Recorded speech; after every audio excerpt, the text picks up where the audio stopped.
जय हिंद दोस्तों, आपका स्वागत है आपके अपने YouTube channel learning point with Abhishek sir पर। दोस्तों, अगर आप चैनल पर नए हैं तो चैनल को सब्सक्राइब कर लीजिए और बेल आइकन प्रेस कीजिए ताकि आप डेली डिक्टेशन पा सकें। दोस्तों, आप सबके लिए APS उत्तराखंड और EPFO और SSC ग्रेड C का कंबाइंड पेड बैच चलाया जा रहा है। उत्तराखंड APS में आपको 3 डिक्टेशन डेली प्रोवाइड किए जाते हैं, जो कि आपके निबंध, योजना, कहानी, कुरुक्षेत्र और आध्यात्मिक लेख के मैटर होते हैं। आपका 2 मैटर EPFO ग्रेड C में दिया जाता है। जब आपका स्किल टेस्ट डेट लग जाएगा तो आपको 3 डिक्टेशन डेली प्रोवाइड किए जाएंगे और लाइव क्लासेस भी ली जाएंगी। इसकी जो फीस रखी गई है 500 रुपये आपके APS की है। EPFO और ग्रेड C के लिए 600 रुपये फीस रखी गई है।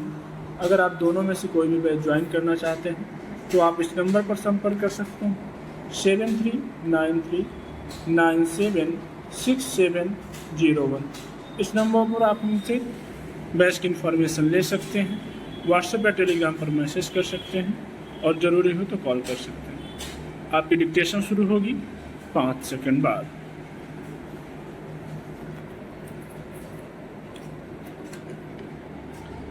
दिल्ली में प्रदूषण की गहराती समस्या को लेकर आए दिन चिंता जताई जाती है, लेकिन इसे दूर करना प्राथमिकता में शामिल नहीं है।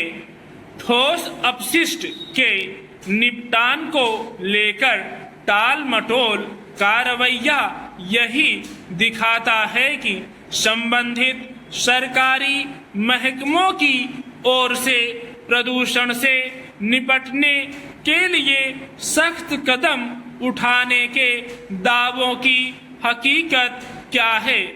दिल्ली की आबो हवा को नुकसान पहुंचाने में ठोस अपशिष्ट की भूमिका से सभी वाकिफ हैं।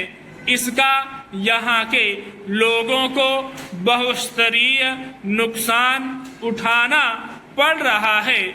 इसी रवैये पर शुक्रवार को सर्वोच्च न्यायालय ने काफी हैरानी जताई और ठोस अपशिष्ट प्रबंधन में घोर लापरवाही को लेकर दिल्ली नगर निगम को कड़ी फटकार लगाई। अदालत ने साफ तौर पर कहा कि राष्ट्रीय राजधानी में ठोस अपशिष्ट प्रबंधन नियमों के क्रियान्वयन की स्थिति बेहद दयनीय है। यहाँ प्रतिदिन 3000 टन से अधिक ठोस अपशिष्ट अनुपचारित रह जाता है, जो कभी भी जन स्वास्थ्य के लिए आपात स्थिति का कारण बन सकता है। सवाल है कि दिल्ली में ठोस अपशिष्ट के निपटान में लापरवाही को किस हद तक छूट दी जा सकती है। गौरतलब है कि दिल्ली में हर रोज करीब 11,000 टन से ज्यादा ठोस अपशिष्ट पैदा होता है, जिसमें लगभग 3,000 टन कचरे का निपटान नहीं हो पाता। अंदाजा लगाया जा सकता है कि एक महीने में यह आंकड़ा क्या हो जाता होगा और उससे समस्या की गंभीरता किस स्तर पर पहुंच सकती है।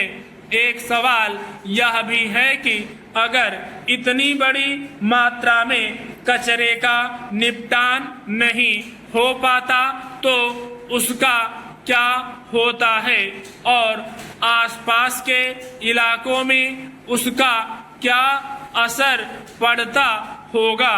छिपा नहीं है कि दिल्ली में भलसवा, गाजीपुर और ओखला कचरा पट्टियों पर जितने बड़े पैमाने पर ठोस अपशिष्ट जमा होता गया है, उससे आसपास के इलाकों में भयावह समस्याएं पैदा हो गई हैं। इन जगहों पर अक्सर आग लगने और कई घंटों तक कचरा जलते रहने की खबरें आती रहती हैं, जिससे वहां के लोगों का रहना दूभर हो जाता है। इसलिए अगर सुप्रीम कोर्ट ने इसकी वजह से जन स्वास्थ्य के लिए आपात स्थिति पैदा होने की आशंका जाहिर की है, तो इसकी गंभीरता को समझने की जरूरत है। किसी ने कहा कि अरे यहाँ तो राष्ट्रीय एकता का सप्ताह मनाने के लिए वंदनवार अभी सूखे भी नहीं, अभी तो एक देश एक कर, एक देश एक बाजार, एक देश एक ड्राइविंग लाइसेंस का नारा लगाने वालों ने एक देश एक चुनाव का नारा उठाया ही है कि यह अपने नाती पोतों तक अपनी गद्दी की विरासत सुरक्षित रख देने का सपना देखने के नीचे से उनकी बैसाखियां किसने खींच दी। स्टॉप।